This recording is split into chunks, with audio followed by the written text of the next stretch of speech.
आज की डेट में तुम जानते हो रेल भी बिक गई और अब शिक्षा बिक रही है, ये पता है तुम्हें? हरियाणा सरकार की पॉलिसी नई निकली है, धीरे धीरे देश के कई राज्यों में पहुंचेगी।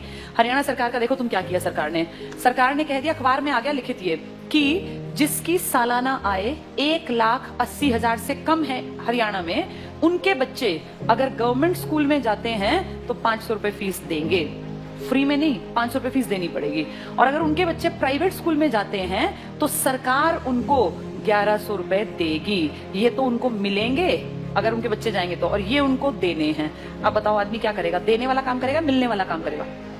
भाई आदमी का बच्चा अगर गवर्नमेंट में जाता है तो पैसे देगा और प्राइवेट में जाएगा तो सरकार देगी। बताओ आदमी क्या करेगा? प्राइवेट भेजेगा।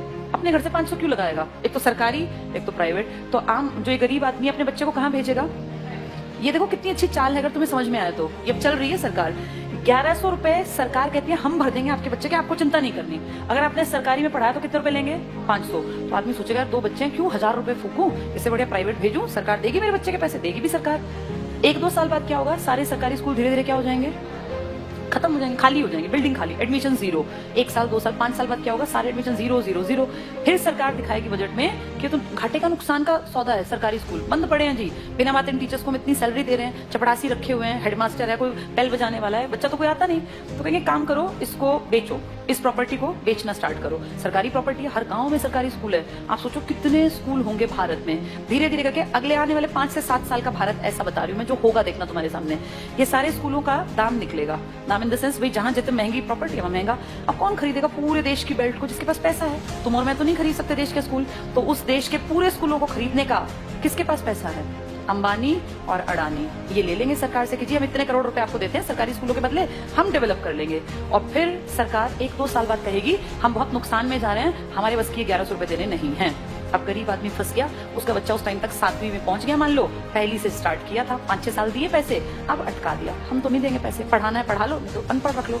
अब वो बेचारा गया कि वापस सरकारी में जाके देखो तो सरकारी पे तो ताला है, बोर्ड बदला हुआ है। किसके पास है वो बोर्ड? अब अंबानी। अब अंबानी अडानी प्राइवेट स्कूल है, तो वो जाके फीस पता करेगा तो भैया मैं तो नहीं पढ़ा सकता। वहां से भी गया और वहां की औकात नहीं है, दोनों गए।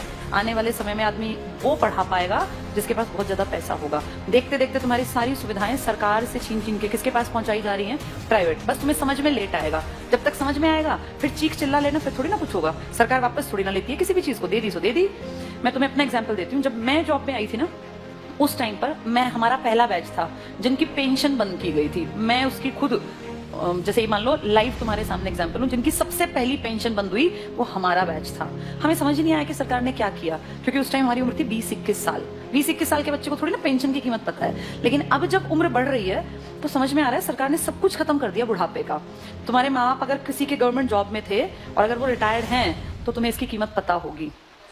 पता है इसकी कीमत क्या है? किसी के सामने आखिरी सांस तक हाथ नहीं फैलाना पड़ता। ये है पेंशन की कीमत। आपका बेटा निकम्मा निकले, नालायक निकले, बेटी आपके लिए कुछ ना करे, आपको चिंता ही नहीं। आपकी पेंशन आती है, 5-7 हजार रुपए में झाड़ू पोछा कपड़े बर्तन धोने वाली मिल जाती है। कोई भी एक मेड रख लो, 5-10 हजार की खाने वाली। बुढ़ापे में पैसा बचा के करोगे क्या? अगर तुम्हें सरकार से 35 हजार भी मिलते हैं तो तुम अपने ऊपर खर्च करो ना, क्यों किसी के सहारे बैठे रहना? और जिनके पास पैसे होते हैं ना, बुढ़ापे में वो प्यारे भी लगते हैं सबको। जिसके पास पैसा नहीं है ना, वो बोझ लगता है। फैक्ट है। तुम्हें अपना चश्मा बनवाना है, तुम्हें क्यों बेटा मेरा चश्मा, क्या जरूरत है बेटे की? तुम्हारे पास पैसे हैं, जाओ मार्केट, अपना घूमते फिरते जाओ, अपना टहलते हुए चश्मा बनवा लाओ। ये कीमत बुढ़ापे में जाके अकल आती है। हमारे बैच ने कुछ नहीं किया, मुझे भी समझ नहीं थी, अकल ही नहीं थी। लेकिन अब जब एज बढ़ रही है ना और हम देख रहे हैं दुनिया को, तब समझ में आ रहा है कि सबसे कीमती चीज इंसान के पास बुढ़ापे में पेंशन होती है। मेरे खुद के फादर पेंशनर हैं, तो हमें दिखता है कि पेंशन की जो वैल्यू है ना वो किसी चीज की नहीं है। इतना रखा पैसा आप यूज नहीं कर पाते। महीने के जब वो 30 हजार आते हैं ना, तो आपको लगता है यार मैं तो जब तक जीऊंगा आखिरी सांस तक ये तो आने ही आने हैं, और ये बढ़नी आप फ्री होकर काम करते हैं। लेकिन ये अकल उनको थी जो पेंशन यूज कर रहे थे या बुढ़े थे। पेंशन रोकी किसकी गई? जवानों की, जिनको अकल नहीं थी। हमें थोड़ी ना अकल थी 20-21 साल में कि पेंशन बंद करने से किसी ने कुछ कहा ही नहीं। सरकार ने सीधे कह दिया अब के बाद आगे जो बच्चे आएंगे नौकरियों में उनको पेंशन नहीं मिलेगी। अगर हमें अकल होती, सारे देश के लोग आवाज उठाते तो ना बंद होती पेंशन।